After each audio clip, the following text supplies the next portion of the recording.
Hello, everyone. Good afternoon, and thank you for joining us today.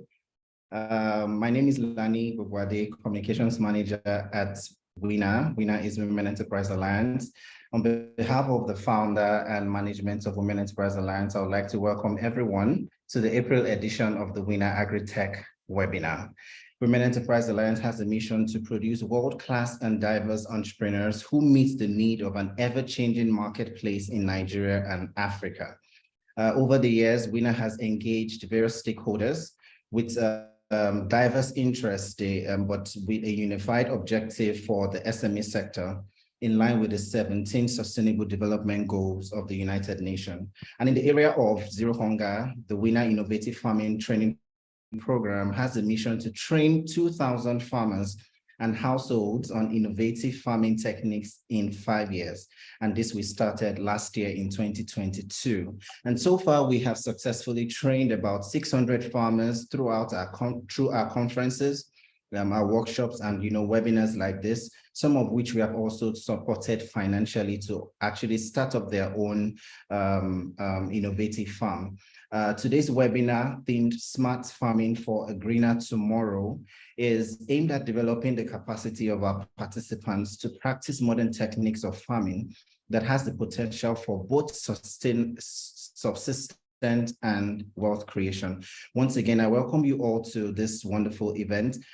Without further ado, I would like to take the welcome address from our Managing Director in person of Mrs. Oluwatoyin Matthews. So everyone, please join me as I welcome the MD of WenA, Mrs. Oluwatoyin Matthews, as she gives the welcome address. Good morning, good afternoon, madam. Good afternoon, Adelani. Good afternoon, everyone. Thank you, Lani. Good day and welcome, everyone.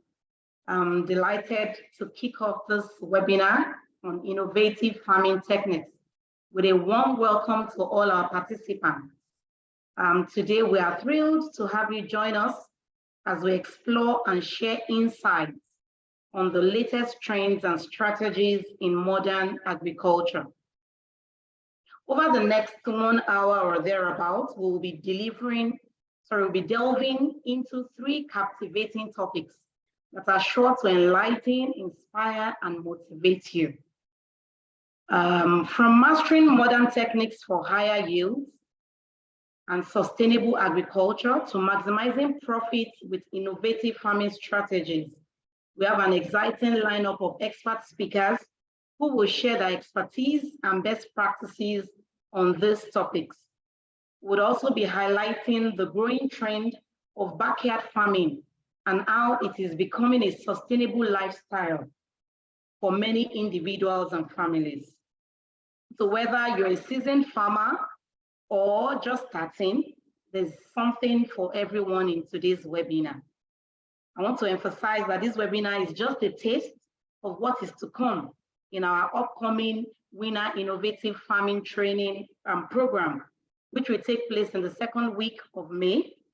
Our training program will provide a more in-depth exploration of the topics that will be covered in the webinar today, as well as many other valuable resources and opportunities to connect with experts and peers in the field. At the end of this webinar, we'll provide details about the WIFT program, which would include how to register and what to expect.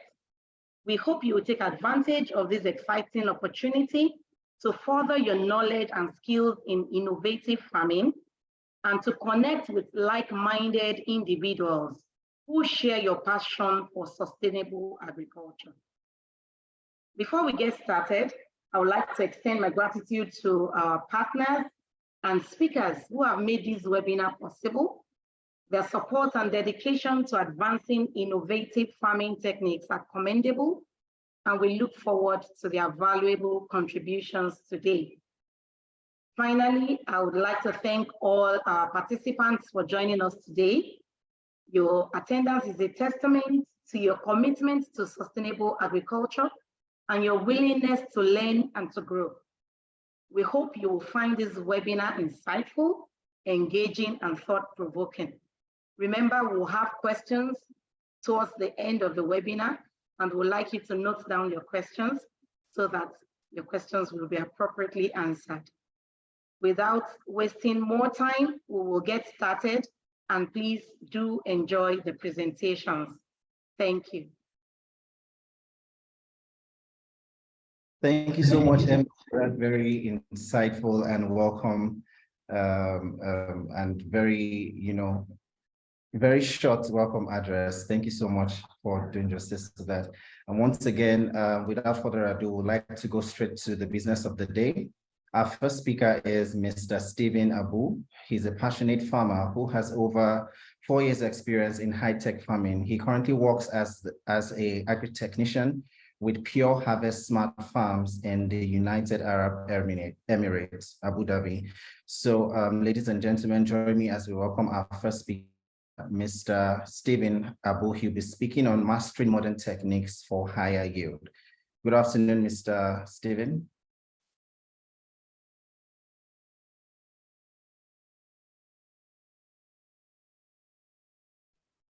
Yes, good afternoon, everyone. And I'm delighted to be here.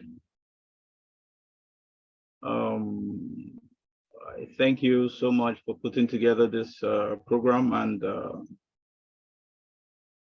it's actually my desire that Nigeria, my own country, will rise up to expectation to be able to see what the rest of the world is doing in terms of the impact in agriculture and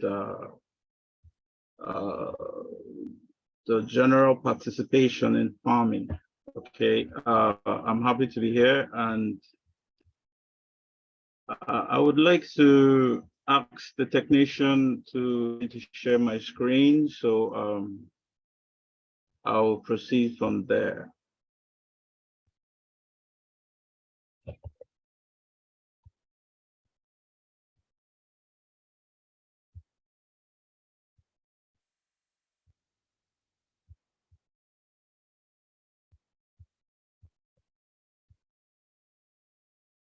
Okay, are we there?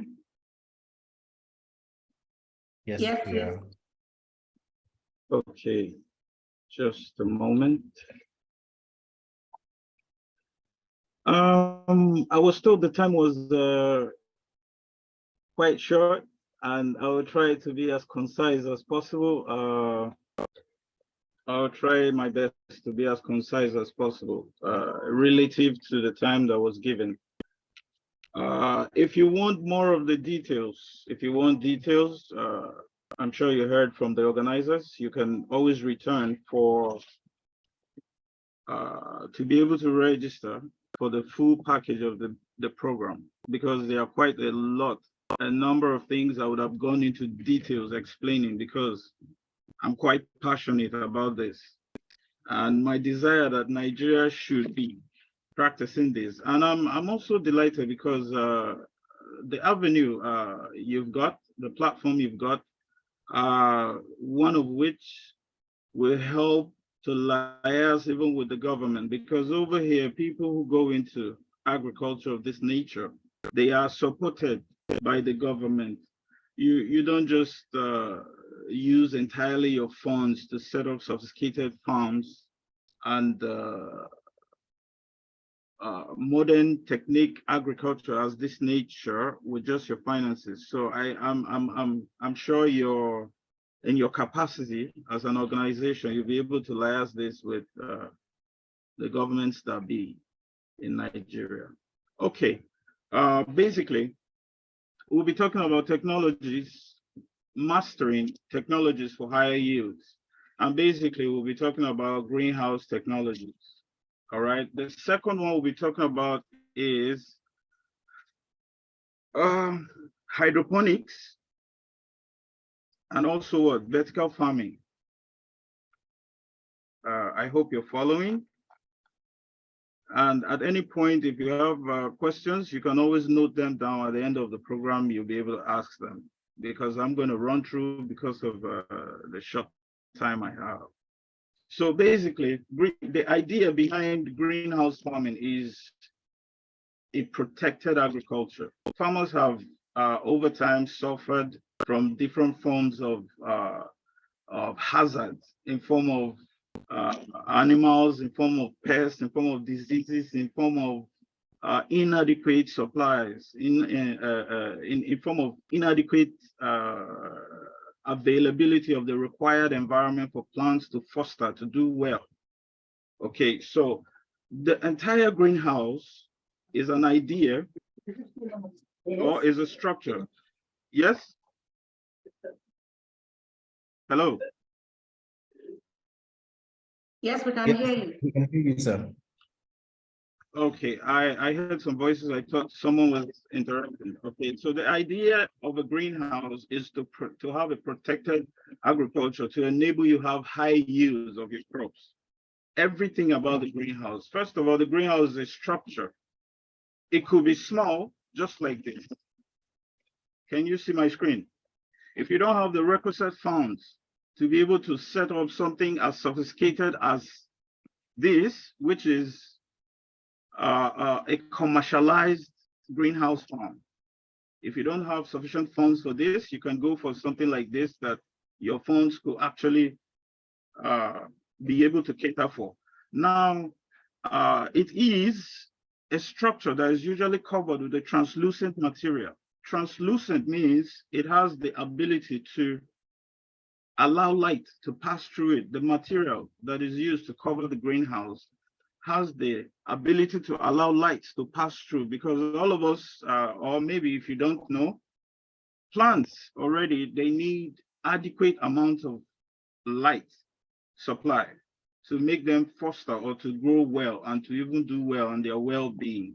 As we all know, how plants make their own food through the photosynthesis and all of that. We'll not go into that. But this is what a greenhouse looks like. And inside the greenhouse, this is what it looks like. Okay. As you can see, this is a sophisticated one, and it's very large. And you will see that everything here is made up of so much metallic materials and all of that will cost so much. Okay, let's leave that. We will talk in details about that. Okay, so this is how the greenhouse looks like on the inside. I would have explained all of the physiology and what it's made up of and the functions and everything, but because of time, that is why you will have to come back for the training. I implore you to do that. So we'll have more time, you will learn everything and how everything works. Okay, so this is our tomato farms. This is how the greenhouse looks like inside. So interestingly, you could see this, you could see the bountiful production of fruits. All right, this is the tomatoes, and imagine that you are harvesting this in your farm. Okay, so I just want to run through this quickly. This is how it looks like inside, and this is it also. And this is me in the strawberry farms. Okay, this is strawberries, and the whole of this greenhouse is covered with strawberries. And this is our leafy greens, lettuce.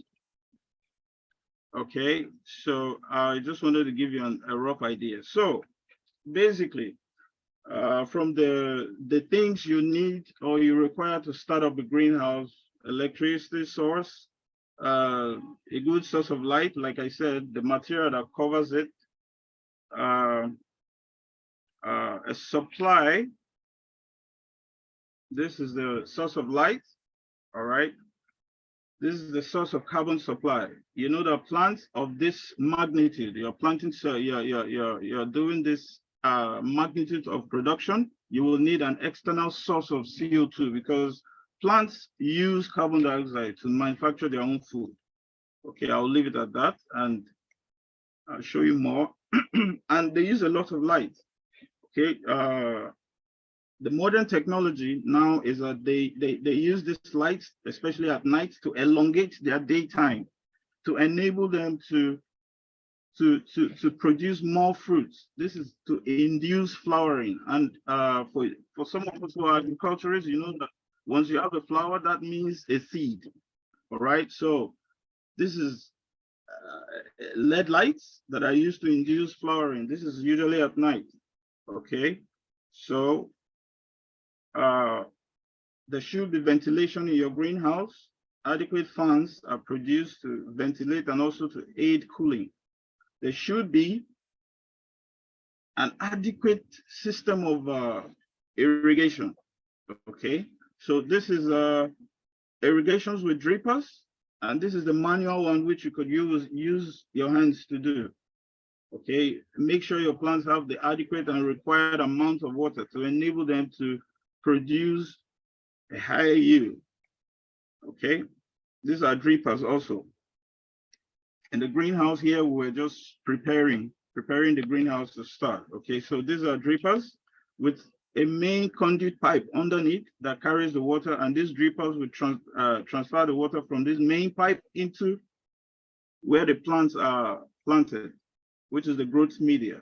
Now, in a greenhouse, it takes me to a place. In the greenhouse,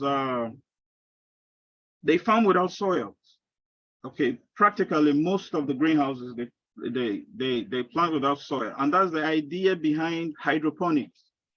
You farm without soil. Soils have been eliminated because soils are the major factor of contamination in our normal conventional farming with soils. The soil is composed of so many things: bacteria, pathogens, disease-causing organisms, and all of that. So by the time you eliminate the soil, you have 50% reduce your risk or more, 50% or more reduce the risk of contamination, of growth, of all of this. Okay, I'm going to be rushing because of time. Now, the plant feeding.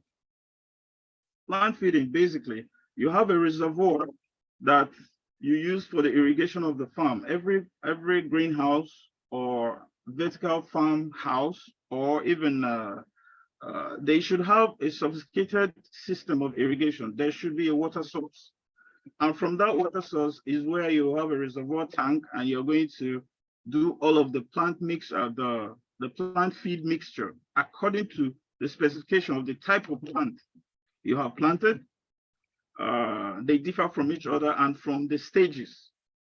There's not much time. I would have explained some of the nutritive composition that was done here for the plants. But basically, that's what you should have then. Regulating of temperatures. Now, with the modern technologies that was developed, you can actually regulate temperatures in your greenhouse. If you see something looking like smoke on my screen, it is called misting or fog.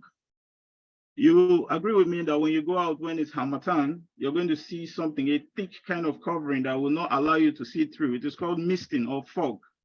Okay, and those are used to control, especially in very hot places. For example, the area where I live is a desert, virtually, and we are producing in the desert. Is to tell you that extremely we have controlled temperatures to enable us to produce what we're producing. We have controlled temperatures. It is done by this. One of the methods is this misting. All right, where the water has outlets that is being sprinkled. It's sprinkled in such a way that the water is cooled already from a cooling system, and is transferred from the cooling system to the misting points and is sprayed in the greenhouse. You agree with me that if they spray water on you like that, you're going to feel cool. It's the same way the plants will feel cool, and the temperature height in the greenhouse will be reduced to almost what you want it to be. And all of this is wired to a computer system. There are sensors. There are sensors in the greenhouse that aid you to know. They help to make you know or read the temperature readings in the greenhouse. So with the aid of those systems, to monitor the temperature that is in your greenhouse. You'll be able to either increase the temperature or reduce it, depending on what is required at that time. So all of this is to enable the plant to grow well. So different plants require different forms of temperatures, okay, in order to do well. Like strawberries do very well in cold places, but not all the plants will do very well in cold places. So like the tomatoes don't require a lot of cold. They do well in temperate places, temperate areas. So the treatment for strawberries will be different from that of tomatoes. Okay, let's go forward. Integrated pest management. Okay, in as much as you try all you can with the technologies available, you're still going to have some pests and diseases creep into the greenhouse, but it makes it very easy to tackle them because it is 80% controlled. Then the rest of the percent that is left is what you can easily attack, and you have to be very careful monitoring all of it to enable you to attack it when it starts, not to allow it to spread in the greenhouse. Okay, so I'll talk more on that when we have the time. Integrated pest management, like here is a picture. This was after I finished an exercise of pest management in the greenhouse. Okay, and here we try as much as possible to reduce the chemicals or the chemical methods used, and we use more of biologicals. We use more of biological means. That's introducing other insects that feed on the ones that are insects that are not harmful to the plants or the crops that we have, that feed on other insects that are predatory, or they are, feeding on the plants that we have, or our crops. Okay, so that's that. Then we have another important agent in the greenhouse. I don't know my time. Oh my God. We have another agent who is a friend in the greenhouse. It's called the bumblebee. All right. So with the number of plants and the magnitude of production in the greenhouse, you need friends like this. So in the greenhouse, they may be harmful outside, but they're in the greenhouse, they're referred to as friends because they help us carry out pollination, as you can see. These are the bumblebees. I was able to capture them sitting on, doing their job, actually. So what are the pros of the greenhouse farming? Okay, one, you are able, with the technologies and everything, you're going to produce all year round. Okay, so production can go on all year round because everything that requires for the plant growth is provided in the greenhouse. Okay, then you're going to have higher yields.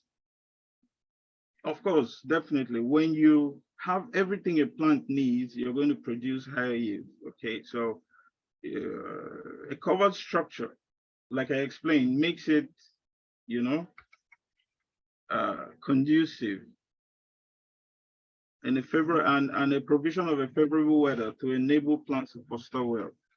Okay, so protection from pests, predators, and difficult weathers. I've already stated that, which is one of the advantages. Use of dangerous and toxic pesticides is avoided, like I said, and the use of biologicals is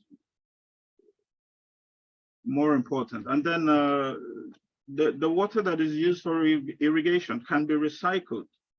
All right, it can be recycled after using.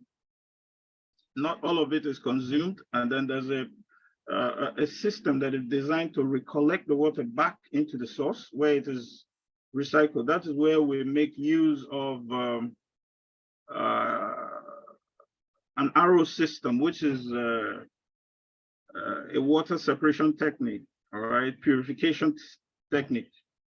The water that is recollected may have some debris, some things in it, and needs to be filtered and returned back.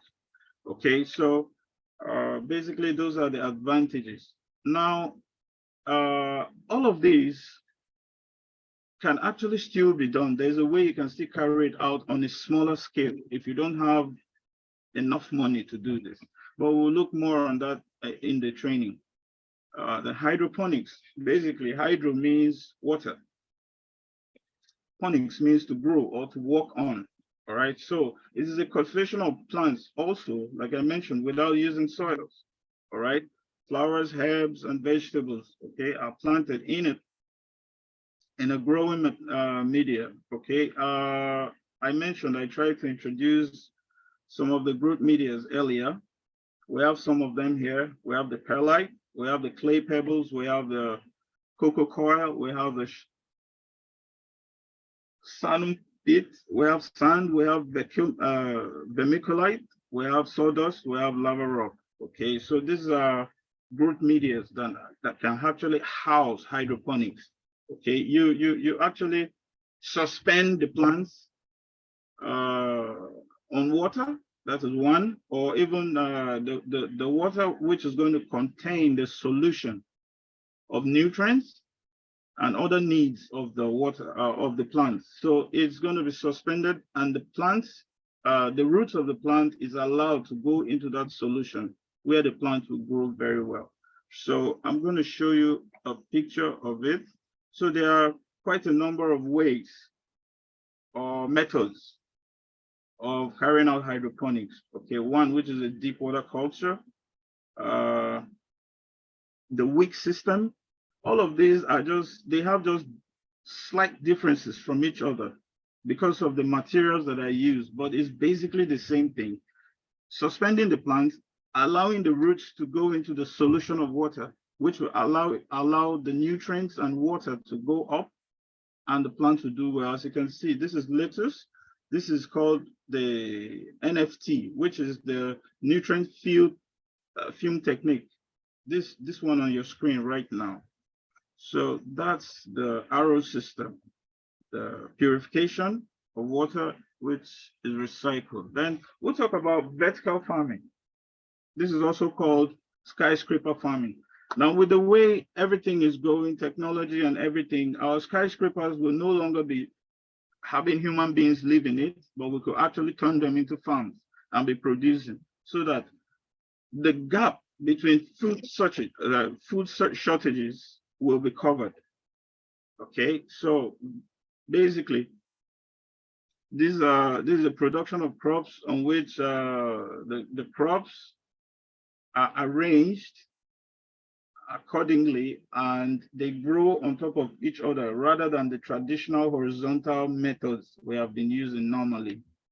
But one thing is key here: adequate source of light should be made available, because if you don't do it properly, some of the plants are going to cover others, and if a plant grows in a shade, the implication of that. So adequate lighting is needed for this, and not all plants can be grown in this method. So basically, they are vegetables that are used for this system of, but all of this is in a covered place, is in a protected structure, which draws us back to the same greenhouse we are talking about. Okay, so lastly, we'll talk about aeroponics. All right, aeroponics is a system of farming where you still have the plants growing up in one section, and the roots are suspended. And this time around, it's suspended in the air. And how does it feed? You would want to ask me, how does the plant feed? The nutrients are mixed into the irrigation water and is sprayed around the roots. For example, this is a potato plant, as you can see on your screen. And the roots are suspended. If you see this is like a lead that has been lifted up.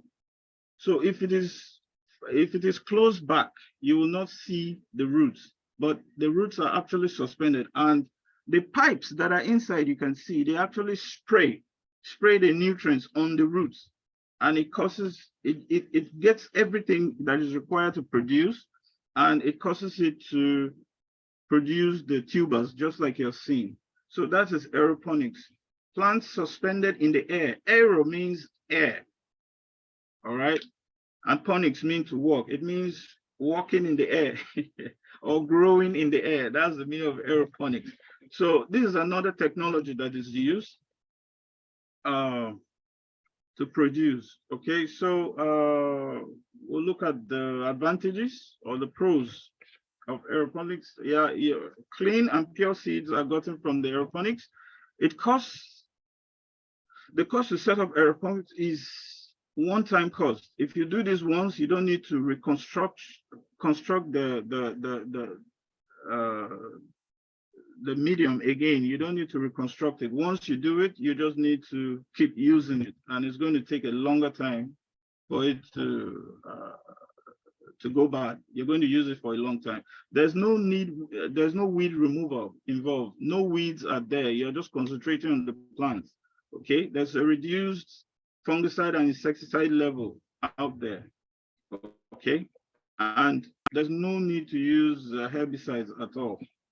Okay, it is automated system and it is weather dependent. Like I said, everything that is required for the plant is being provided, for. Okay, so there's no weather affecting it, and it's healthier to produce actually, and it allows you to plant anywhere, even indoors. It allows you, but make sure there's light, adequate light. Because if you don't have light, they will not grow well. There's no dirt associated with it.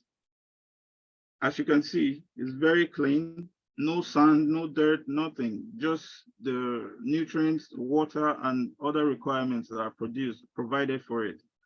Okay, so the system is economically viable. It is quite viable, all right? The system allows you to plant vertically also. Okay, and that's that. So, no problem between them and different. No problem. all right. Hello. Hello.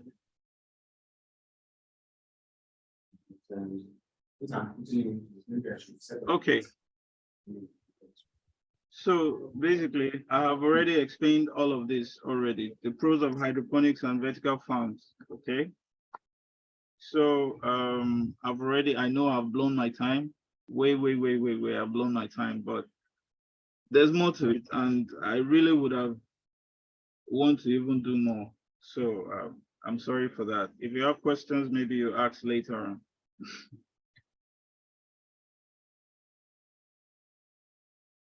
Thank you.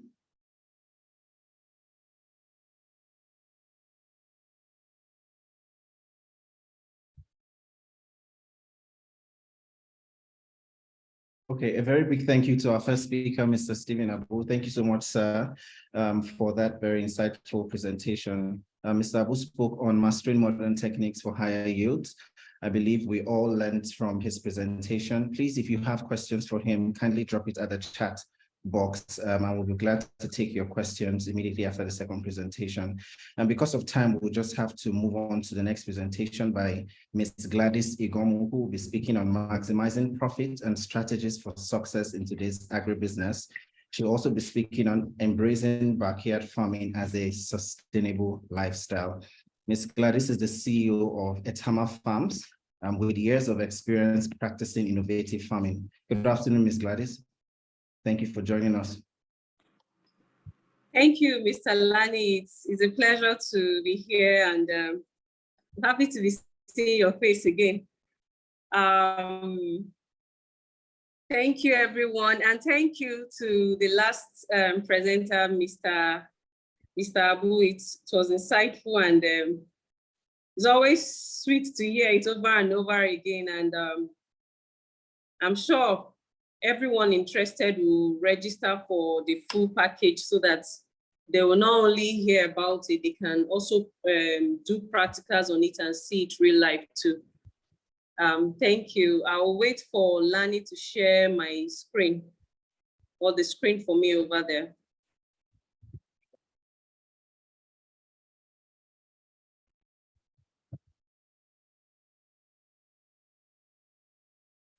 Thank you.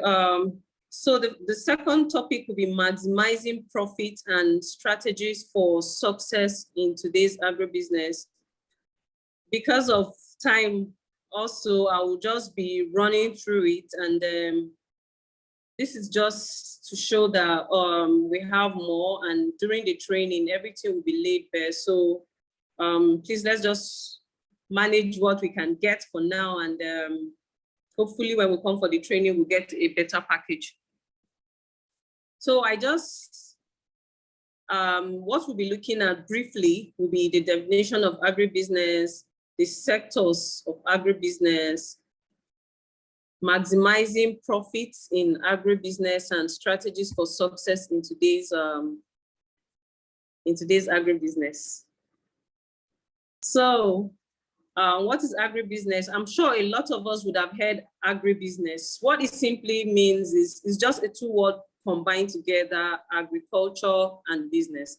So we have passed the time where we are just doing agriculture, mainly farming, growing of food crops and rearing of animals.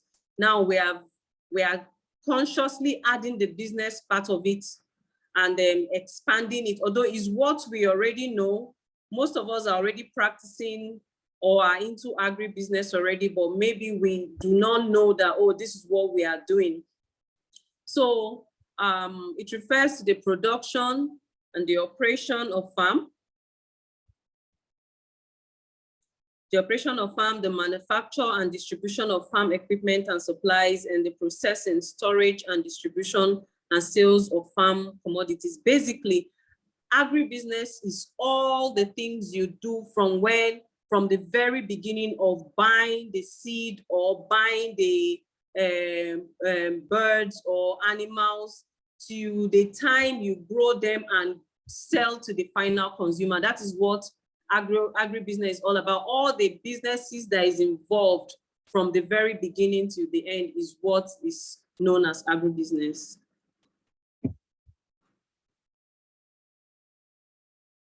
So we have about 4 main sectors, but the last sector is also added because it's one of important sectors. So we have the input sector of the agribusiness. Basically, the input sector has to do with all the things that you input into the plants or the animals to grow. So the input sector could be the people selling fertilizer is an input, selling seeds, the people that are manufacturing machines, or all the things that you put into agri to make it a reality, either when you are producing or when you are processing. Even the people that produce the processing machines, they are also also operating from the input sector. The people that are producing packaging bags that you package whatever you have processed, they are also there, the distribution and sales, and then the support system. So the production sector is the one that most of us, we know as the farming. So the production sectors include the people that farm actually, that you are farming poultry, or you are growing vegetables, or you are growing flowers or trees. You are in the production sector. And the production sector, they matter as well. In fact, they are the ones that I can say carry a heavier load in the agribusiness. And then we have the processing and the value addition as well.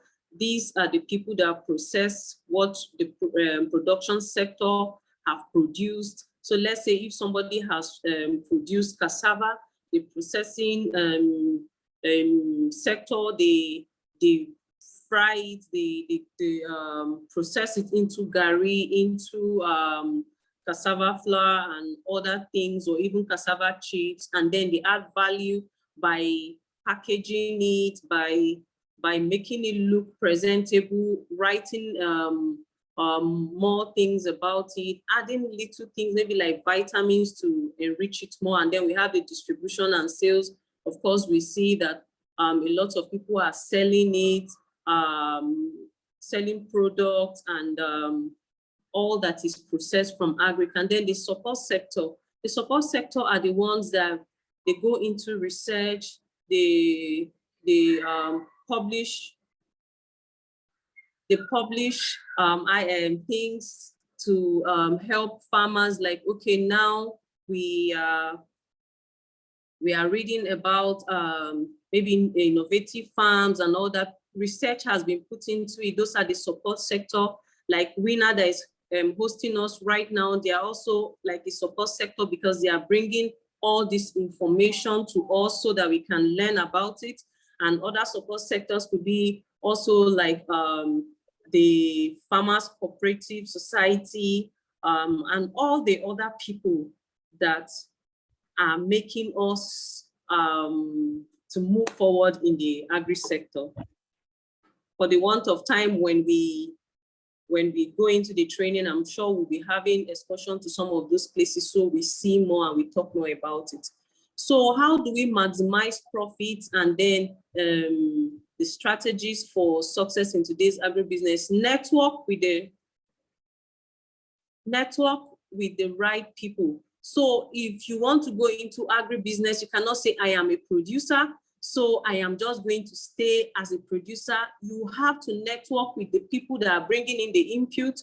You have to network with the people that are processing. You have to network with the salespeople, because if you produce and you do not have people to buy it, or if you produce at a time where what you are producing is very much available in the market, you need it to be processed. Let's say you are doing tomatoes and tomatoes is everywhere, you know, they are perishable, they are going to spoil very quick. You need people to process it into tomato paste and the rest. And of course, we have good input leads to good output. This one is very obvious. If you buy improved seeds, you are going to have better yields. If you go to the market and just buy maize seeds and then just go to your farm and plant without proper research, without meeting the professionals who can give you good seeds, you are not going to have good harvest. You are not going to maximize profits. So for you to get the best out of it, you have to network with people, and then you have to get good input as well, and then get professionals and attend trainings. So because of this training now, some of the things we are going to hear is giving us information that will help us to maximize profits in agribusiness.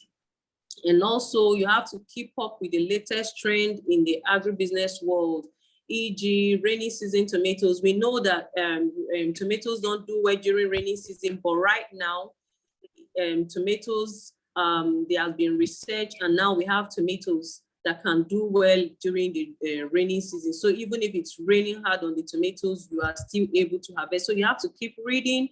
You have to go maybe also practice innovative farming, like the first speaker said.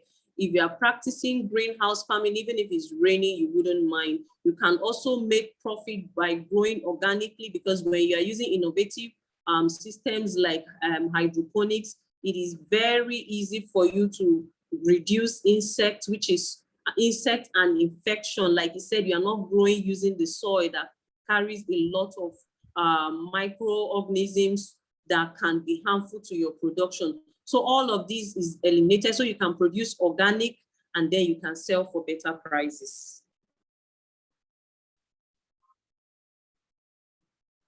So we'll go to the final topic, which is backyard farming. So for the want of time, I know I'm even already exceeded my time. So for the want of time, we'll just run through it. I'm sure during the training, we'll have all the time.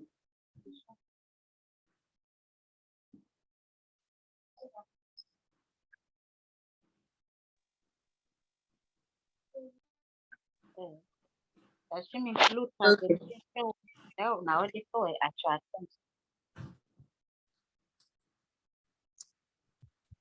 So we already know, before the slides for backyard farming comes up, we already know backyard farming. I'm sure we might even be growing vegetables at our backyard or close to our houses.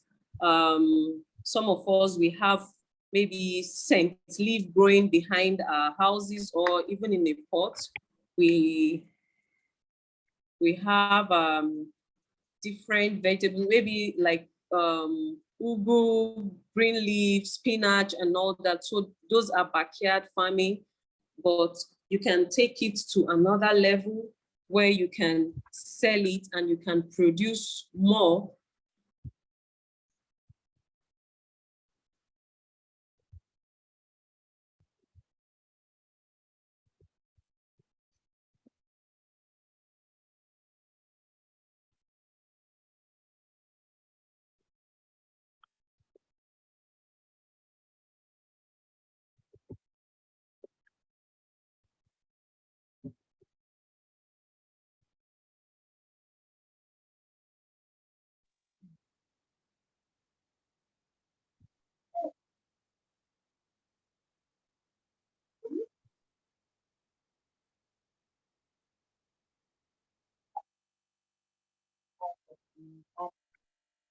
Ms. Gladys, if you can please proceed while we work on the slide. Thank you.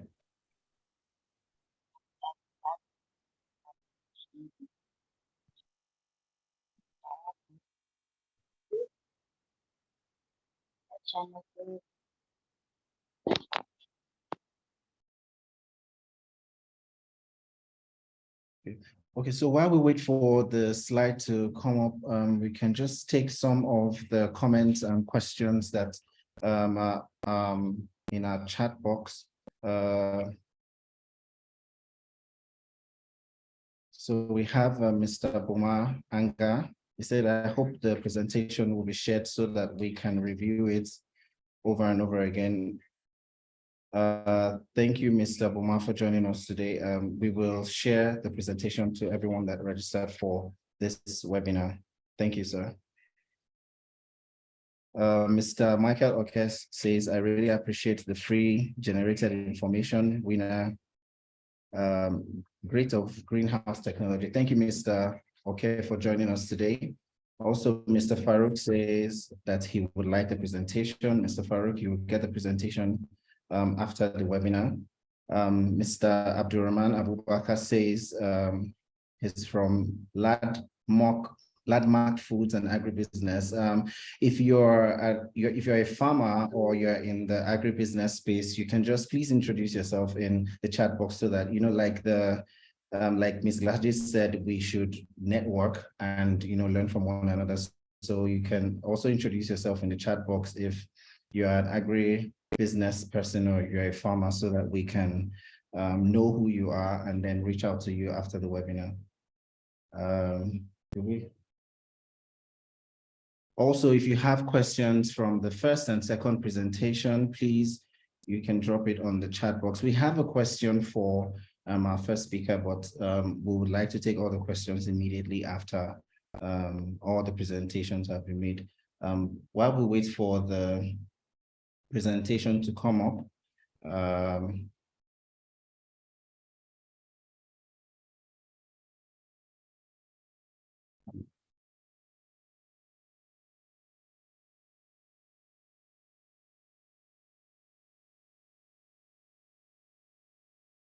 okay, we have a hand from Ms. Maimuna Hassan. Ms. Maimuna, would you like to say something or ask a question? Okay. Mr. Ahmed Kinsley from Unijust, thank you for joining us today. He's an agricultural student from Unijust. Thank you for joining us. We hope to bring innovative farming to your university. Okay, so our slide is back on. Ms. Gladys, thank you for your patience. Over to you. I yield.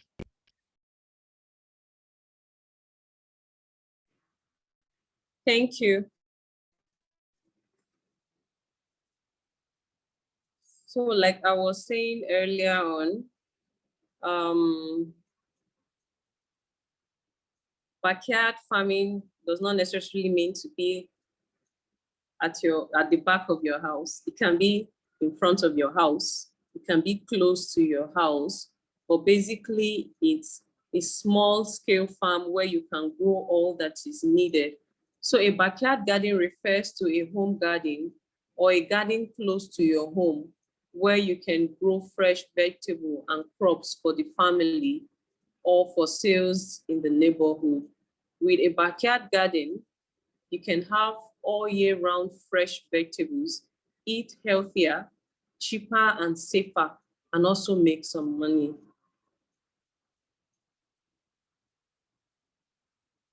So basically, if you have a backyard garden, you know what you are growing. You are not rushing to the market because there are people that grow vegetables and actually use things like sniper on it. They use all manner of harmful chemicals that when you are eating, it's causing damage to your organs. So, but if you have your own backyard garden, you learn how to make organic fertilizers, even from your kitchen, you can apply to it and you grow very well.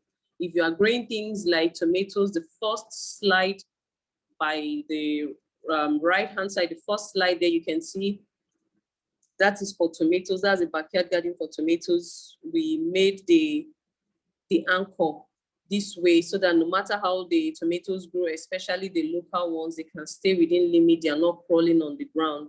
You can see these other ones here. The second slide is lettuce of all type. You can see that this is quite much because it's quite much. This cannot be consumed only by the farmer there. So she grows it and sell them to the local farmers around her using organic fertilizers generated from her kitchen and also from plant and animal waste, which are purely organic. So you are monitoring what you are growing. During the training, we're also going to be looking at how to make organic pesticides that you can use, basically things from your kitchen that are not going to be harmful for you and your family. You can also make boxes like the third one to the left you are seeing there. You can make boxes and grow them in the front of your house. You can use pots and all other materials, even sacks, so that you can grow your own food yourself and you save yourself the stress. And you know, most times vegetables are seasonal, but with appropriate techniques, especially with irrigation and some of the other techniques will be showing during the training, you'll be able to grow yours very well and feed by yourself. So importance of backyard farming, lower carbon emission. You know, we are talking about sustainable ways too of growing through the backyard farming. You see that people that grow in the conventional way at large scales, they use tractors, they are burning fuel that pollutes the environment. But when you are doing backyard gardening and everything is organic, you are helping the climate and is more sustainable. Even your area will be, you breathe fresher air and you know, you live healthier and your environment to be safer for your children and for the generation to come.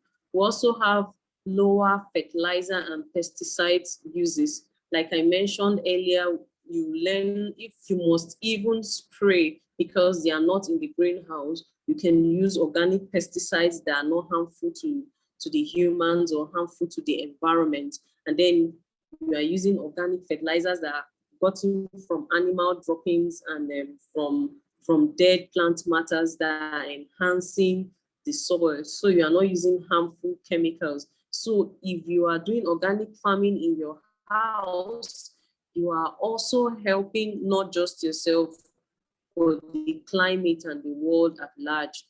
And also is worker friendly, no heavy machinery required. It's not like the conventional farming in large scale or even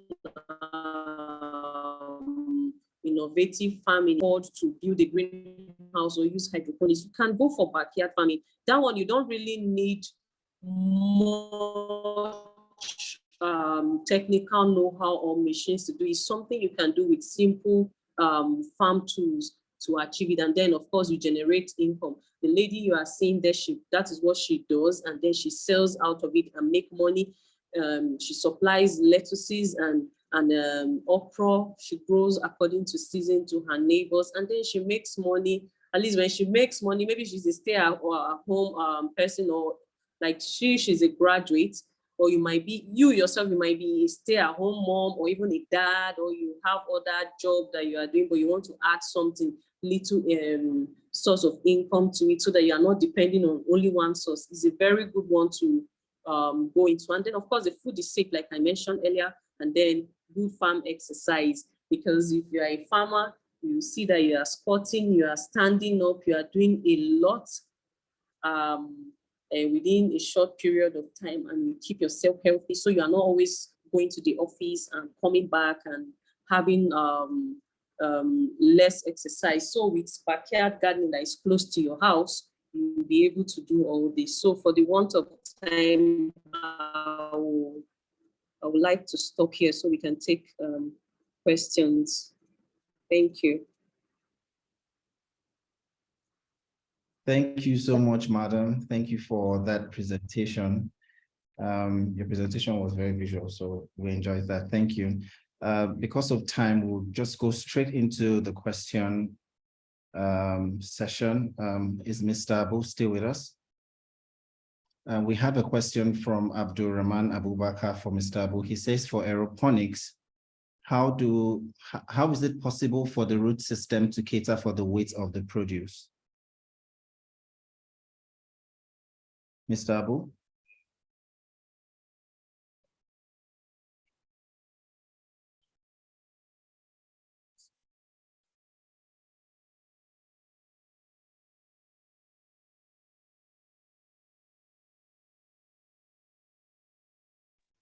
Mr. Abu, your mic is mute, just in case you're speaking. Okay, okay. I'm here now. Okay. Yes, so the question from Mr. Abdurrahman Abubakar, he says for aeroponics, how is it possible for the root system to cater for the weight of the produce? Okay, if I may, okay, maybe there won't be time, but the structure I showed you is going to be designed in a way that a portion of the crop, which is the shoot system, that's from the base to the leaves and all of that, the buds and all of that, is suspended. You actually design that platform is going to be suspended. All right, you could use a metal, you could use a plastic material. It is actually carved and designed to carry the plant. And for instance, potatoes, they are climbers. They can climb, you know, so you can also assist the plant by tying a rope and hanging it up to guide it to climb up. So that's another form of support, apart from suspending it with the platform that you use, whether that design, I don't know if I should share the screen again. Yes, please. Just to make you see. Yeah. Okay. So look at this. Hold on. Yeah. Okay. Look at this. You see the design of this structure that is housing the entire plant. You can see there are up to over 50 or more plants, 40 or 50 plants on this thing, just one of it. So look at them. There are a couple of them here and there. Okay, so this is the basic construction you have to do there. And one of the advantages is that if you make this construction, you won't have to make another one. You have to continue using it for a very long period of time. So myself, I would advise plastics because they don't get spots, they don't get bad, they don't get affected by water. But if you use metals, rusting might occur when the formation of iron 3 oxide. Rusting might occur in some places, okay, and maybe the metal might go bad. So I recommend plastics. But this is the construction you have to do. If you see in the way that the plant, only some part of the stem is lowered a bit and the rest of it is roots. So this is how you suspend the plant so that it doesn't fall. and it has the capacity to carry the weight of the tubers. It's a careful construction.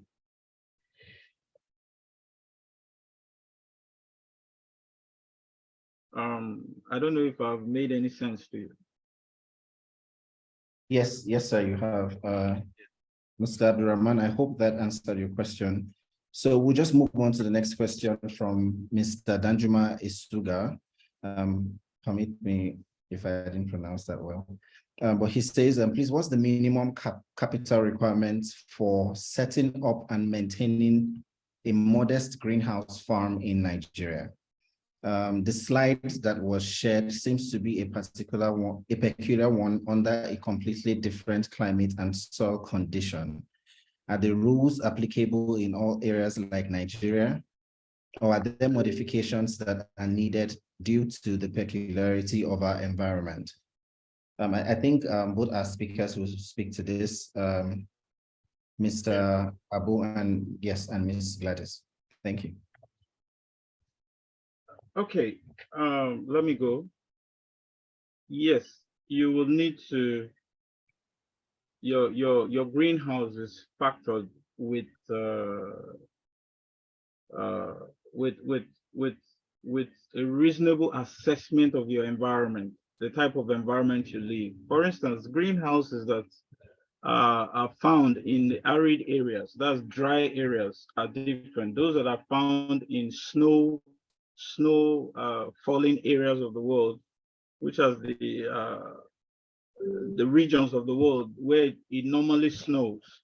The type of greenhouse you find there is different, and they capitalize more on temperatures regulations, like they have heaters and boilers.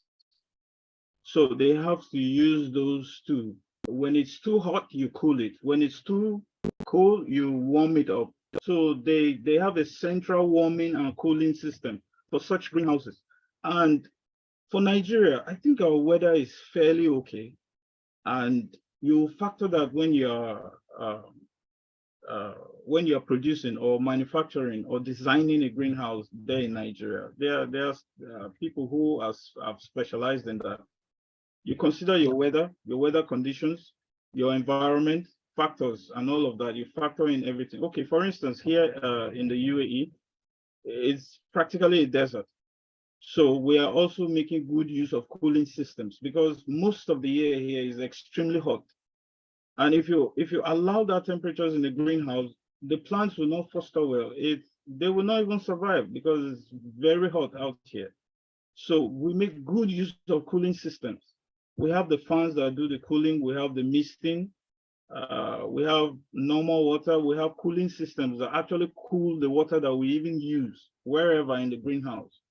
So just that you maintain a certain temperature that is suitable for the crops that you have in the greenhouse. So yes, the minimum amount of money, it's solely dependent on the amount of capital that is available to you, and also what exactly the amount of the capacity of you want to grow. All right, you take into cognizance of all of those things, and then it will determine what you will do. One, the area you want to cover, that's the size of the farm, will determine the amount of money, because you can't say all greenhouses will cost the same. No. All of that you factor on the availability of the materials around you. Maybe some could be found around you, some could be imported. So you're going to factor all of that into it, and it will determine the cost of producing or designing or establishing a greenhouse in Nigeria. So a lot of these factors come to play. So I can't give you a figure. That's what I'm saying. I cannot give you a figure. Yes. Thank you so much, sir. Thank you so much, sir. Ms. Gladys would also like to comment on this question. Ms. Gladys, maybe you can give us a figure. Okay. Thank you. For the climate, you are right. Although our climate and Mr. Abu's at the moment, like he said, it gets hot during the hot period. And then for the climate, I will suggest that you grow crops like cucumber, they can tolerate hot climate or hotter weather in Nigeria. So you grow crops like cucumber, like tomatoes that can do well at that time. And then when the rains come and then the weather is cooler, you can now go on to produce things like lettuce and the other ones that are cooler, that can do better during the cold weather. That is one way I would suggest. And then secondly, the misting also helps. You can connect the misting tubes or yeah, those tubes in your greenhouses. So when the weather becomes very hot, you turn them off. As the water comes down, it causes cooling, and then the plants can do better. And then for the size you're talking about, it might be too expensive and all that. You can do a locally fabricated ones. And then we have people in Nigeria, if you link with WenA or you come for the training, we have people that can do smaller ones for you. They can use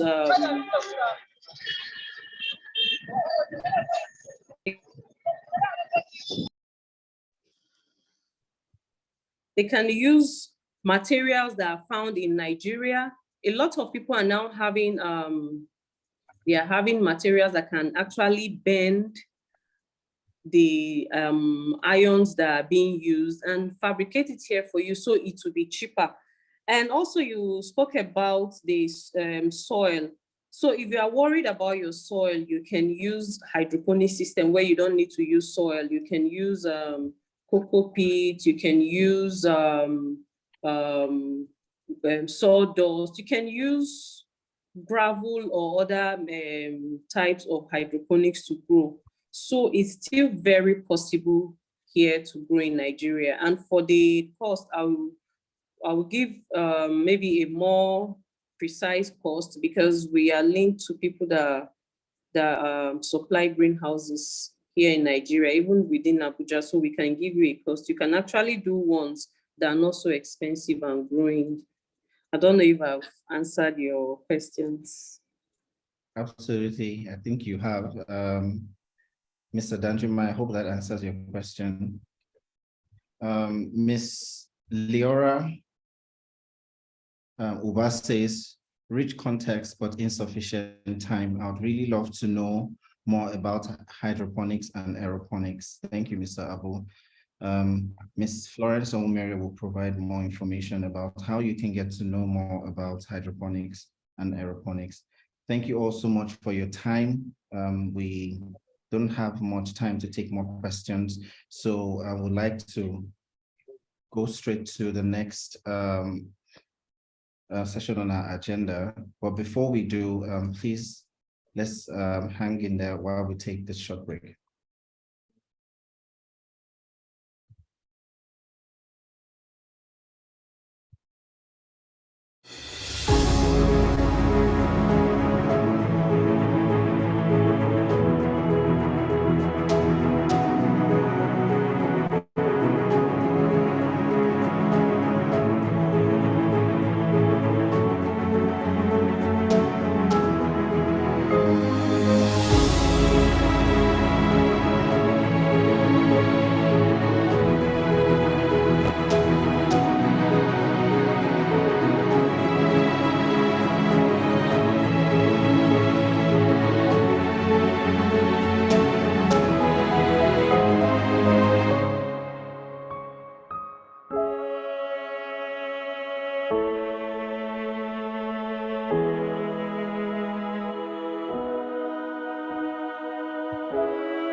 Thank you all so much for staying with us. Thank you for your time.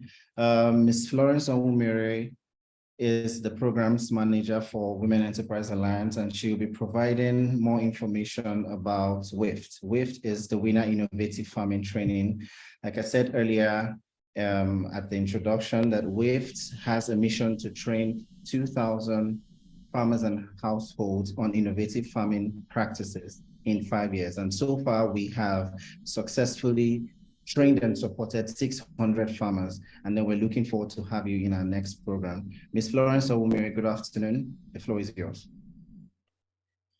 Good afternoon, Mr. Lani. Good afternoon, everyone. And we thank you for attending this program and the webinar. We are going to talk about the WenA Innovative Farming Program. And first of all, I would like to understand what the WenA Innovative Farming Program is all about. The WIFT program is designed to train individuals who intend to grow organic food crops on a subsistence level. And we believe that innovative practices in backyard gardening and also aeroponics can supply the family with fresh food daily, thus contributing significantly to sustainable agriculture. Now, for this program, we have scheduled this program to start on the 12th of May, and it's a 1-week program. It starts from the 12th of May to 20th of May. And the program is a hybrid program, which you could also attend physically or virtually. And we also have the weekdays and weekend for this program.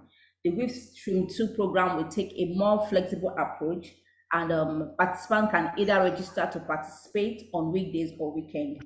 Now, for the weekdays, we run for 1 week, that's from 15th to 19th of May, while the weekend we run for 2 weeks, that's from 12th to 20th of May. And we have different modules and training courses that will interest you so that you could attend. The first is we have to look at the different modules that we attend, and each course of this module, we have individual assessments and practical sessions and group work. Same wise with the weekend classes. So if you're attending online, you have a virtual package of 70,000 naira, while for the on-site, you have a full training package of 100,000. And the on-site is hybrid. You can combine coming in for classes or you watch online. Now we have the modules. We have the module 1, we have the nursery farming, we have the greenhouse farming, we have for module 3, we have hydroponics farming, and we have backyard farming, we have irrigation system, and we end the module with a workshop, WenA Agribusiness Training Workshop, access to market training workshop. And we also have bonus courses like the herb and spice farming and organic farming. Now, if you are interested in any of these courses that you want to just get into these courses on a standalone course, for each course is 20,000 naira for if you're attending it virtually. Now, what is the key impact of this program? Now, our impact is to make sure that attendees will have the opportunity to learn about the latest techniques and technologies in farming and choose the best medium for growing crops. They will also gain practical knowledge and hands-on experience in various innovative farming methods. They will also network with other farmers and industry experts to share experiences and ideas. And they will also have access to resources and support for implementing the new farming method on the farm. They will also the training will improve their farm management skills and increase farm productivity and profitability. We will also create a farm timetable for year-round production, and they will learn more about harvesting, packaging, value addition, marketing of produce, and off-taker opportunities. The program features seasoned trainers and facilitators with vast experience as expert professionals in the respective fields of practice. They will be executed through this mix of practical activities, theory, and group works, and also case studies. And participants will have the opportunity to visit farms like the Innovative Training Center in Pawalada, Tungbara Farms, Ahmad Farms, and where they can get hands-on practical experience. The training also will end with a workshop where we talk about an exhibition where you have your access to market. You can bring in your farm produce to exhibit, and we have where off-takers will come to take off your farm produce from the workshop. And if you want to register for this training, the registration link is on the comment section. So we want to implore you to register, and you gain more insight about the WenA Innovative Farming Training. On this note, we would like to say thank you on behalf of the founder and also the management team. Say thank you for attending this webinar, and we look forward to seeing you on the WenA Innovative Farming Training. Thank you so much. Thank you so much, Mrs. Florence. Thank you so much for that. I'll just take two more comments from the chat box. Oluwatosin, just a minute, please. Yes, Oluwatosin Oladimeji says, good afternoon. Nice presentations. I think my question may be for the organizers. Is there a scheme whereby WenA by itself or in conjunction with partners has land which can then be sublet to individuals, where these modern farming technologies can be implemented? At the moment, Women Enterprise Alliance does not, but in collaboration with our partners is something that we can look into.